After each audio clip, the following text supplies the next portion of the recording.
Welcome back, haters and doozy maniacs. It is me, the one and only Dave's Doozies. And I am coming to you pre-recorded from Indianapolis, Indiana. I'm going to do a Game 2 review mixed with a Game 3 preview. So allow me to apologize for being really late with the Game 2 reaction, the Game 2 review. Just allow me to apologize. I'm sorry, but we're going to go over it. We're going to talk about it, okay? And we will cruise right into what I expect in the Game 3. So, I'm going to start with the team stats, Pacers, Knicks, then we'll look over the player stats, Pacers, Knicks, and we'll go from there. All right. The Pacers had 7 more field goal attempts. That's kind of encouraging. We had 1 more 3-point made, 8 less free throws made. We had 10 less total rebounds, 12 less defensive rebounds, 5 more assists. We had 33. It's pretty good. It's another game with more than 30 assists. We just didn't win this time. Blocks, steals, and turnovers were pretty even. Were even. Both teams had the same amount. Pacers had 2 less points in the paint. The New York Knicks, hats off to them. They played a great game. Scored a lot of points, and they show a lot of resiliency and a lot of scrap. So it's always admirable. The Knicks, they shot 57% field goal percentage. It's better than 51.6 is what the Pacers had. The Knicks had 46.7 three-point percentage. If you remember, if you watched my series, we talked about how the 3-point percentage was pretty even. The Pacers shot 44% from 3, which is pretty good, but the Knicks shot 46.7, and we only had 1 more 3-point made than them. So, the Knicks had 8 more free throws made. They was making their free throws. They had 18 free throws made. And they shot 81.8% from the free throw line. The Pacers were trash again from the free throw line. I've addressed this before. We only shot 58.8% at the free throw line. Now, I've mentioned at least in one video, when we had terrible free throw shooting. You got to make your free throws. I mean, it's just so cliche, but the cliche things are cliche for a reason. They're fucking true as fuck. Make your fucking free throws. And then when we sucked, and that was in the Bucks series when I was talking about that, and when they didn't make their free throws, and then when we eliminated them, I think we made damn near all our free throws. So make your free throws wins games. Making your free throws wins games.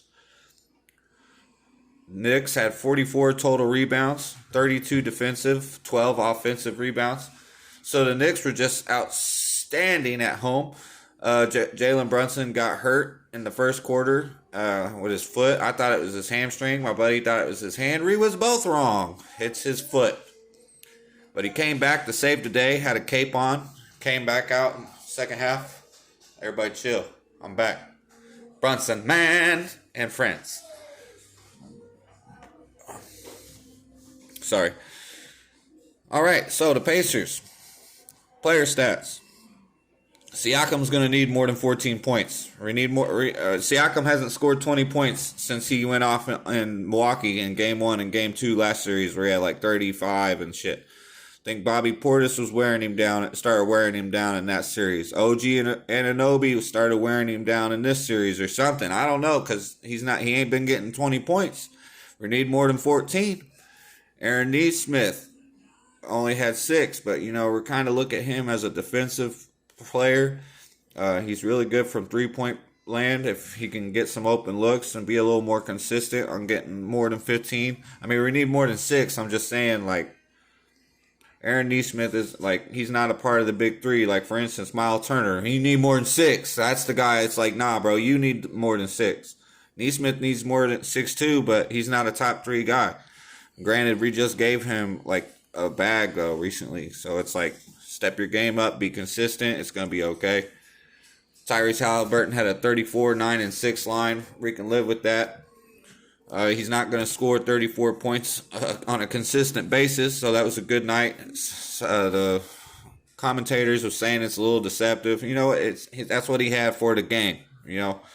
Yeah, would you like him to score a little more in the second half? Sure. But, I mean, Tyrese Halliburton's market was 17.5. I mean, he had that cashed at halftime. Just the fact, he's got us going. We choked that 10-point lead at halftime.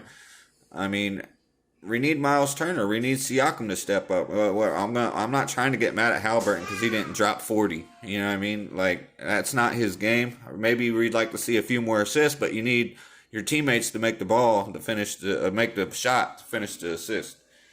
Andrew Nembhard's getting roasted on, because he can't guard nobody. Well, he got 15 points, 4 assists. Andrew Nembhard's going to be all right. He's a young man. I remember when he was a rookie last year, and I'm like, what is he doing out there? But we've been showing him faith ever since he's got here. He's been handed a lot of responsibility ever since he was a rookie, which was just last year, I guess, but still. Andrew Nembhard's going to be just fine. You know what I mean? Like, he's got a lot of confidence. He's a hell of a competitor. Rick Carlisle's out there on the podium saying he's one of our best defenders. I mean, if he says so. I mean, we're not really known for defense, so they're trashing our defense now, and we have been playing terrible defense, but I suspect we'll start getting our legs under us. Going to New York isn't easy. I mentioned that in my series preview. TJ coming off the bench, 10 and 12. That's everybody felt like he got benched. I mean, he's a bench player. How can Obi Toppin and TJ get benched when they are the bench? I think that's a goofy way to say it. Obi Toppin and TJ closed the third quarter and opened the fourth quarter, and I didn't really I said something in the chat because New York's got their big three out there, and we got all our bench except Siakam out there. And I'm like, man, we need some of our, I didn't really like that because they were cooking us, but then we'd make a run. Like, the bench was doing a great job. I mean, so I get why people wanted to see them close the game, but they would have been, you already closed the third quarter and started the fourth quarter, and you got to trust your starters. So that's how I see it. We'll make adjustments, and maybe if something like that happens again, we'll be better prepared and ready to address that. But TJ and Obi Toppin ain't been closing the games, so I'm not really that upset that we trusted our starters. Jalen Brunson's a fucking beast. He's a top 5 scorer in the league on the season. And Jalen Brunson gonna cook anybody that's guarding him. Oh, TJ did a better job on him. Okay, because he fucking put his shoulder in him and pushed him down, or would push him down or something. Like, did better in the paint, whatever. I don't know. TJ's not like this elite defender. He can get you some cherry picking steals, and he'll play physical, and he's got a lot of energy, but he's not going to put the clamps on Jalen Brunson or anything, bro.